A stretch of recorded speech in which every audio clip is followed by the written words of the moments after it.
Dans le chapitre 40 de Belzébuth, on relate comment les hommes ont découvert puis oublié la loi cosmique fondamentale. Belzébuth s'adresse à Saint pour résoudre une contradiction concernant la compréhension de ces lois sacrées par les êtres tricérébraux sur Terre. Belzébuth explique que la plupart des humains possèdent une raison automatique due à leurs conditions d'existence, mais des exceptions se produisent où certains développent la vraie raison objective. Ces exceptions sont rares mais existent, car même si la raison automatique se cristallise en eux depuis la naissance, le germe de la raison objective demeure. Les influences extérieures, comme l'éducation, limitent le développement de cette raison objective chez les jeunes êtres, les empêchant ainsi de pleinement comprendre les lois cosmiques sacrées. À travers un langage complexe et philosophique, le texte aborde la question de la responsabilité et de la conscience chez les jeunes en pleine formation. Il évoque l'importance de guider ces êtres en devenir vers une compréhension objective de leur existence et de la responsabilité qui en découle. Il suggère que l'acquisition de la vraie raison pure nécessite un apprentissage conscient et guidé par des êtres plus expérimentés. L'évolution vers une conscience morale objective est présentée comme un processus essentiel pour parvenir à la liberté et à une vision objective des phénomènes cosmiques. L'importance de la transmission du savoir et de la découverte des lois cosmiques fondamentales est également soulignée.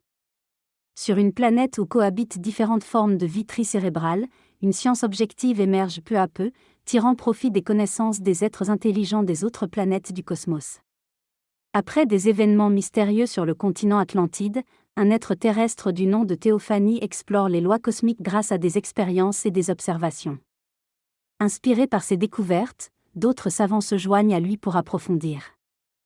Une branche de science appelée Tasa Lurino, basée sur une analyse complète des phénomènes.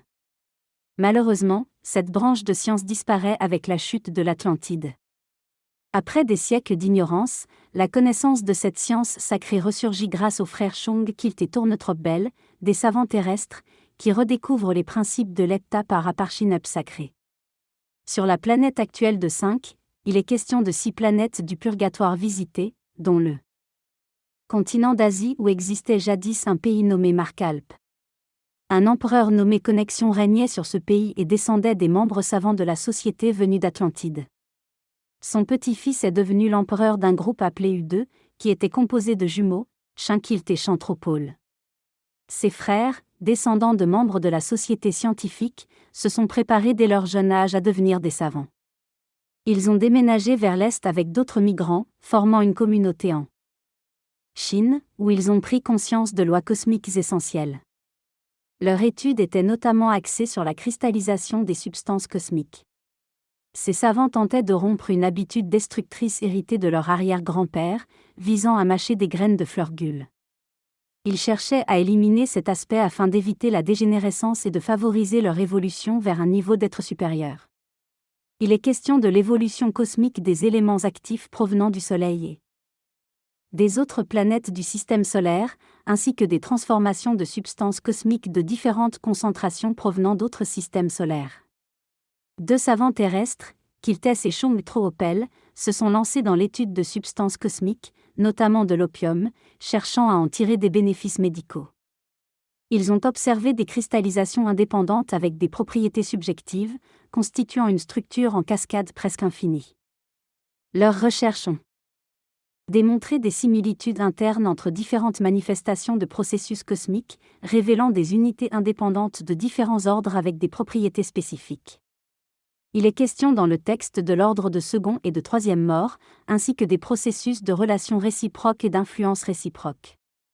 Des savants ont défini différents aspects et en ont nommé 7 pour chaque ensemble, notamment des éléments tels que l'or, l'eau, les hippies, etc. Ils ont également utilisé les vibrations du son comme unité de base pour leurs calculs. L'atome d'hydrogène a joué un rôle clé dans leurs études, en tant que plus petite unité indivisible. De nos jours, les chimistes nomment des nouvelles formations comme l'hydrogène, le fluor, le chlore et le brome.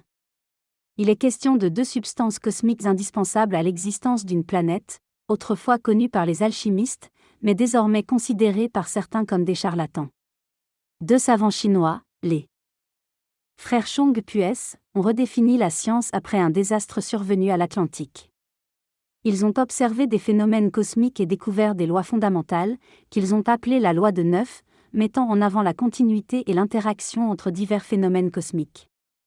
Grâce à un appareil complexe nommé à la Hatapan, ils ont démontré l'interrelation de 3 phénomènes cosmiques distincts. Cet appareil a marqué l'histoire et a été étudié en détail par l'auteur après l'avoir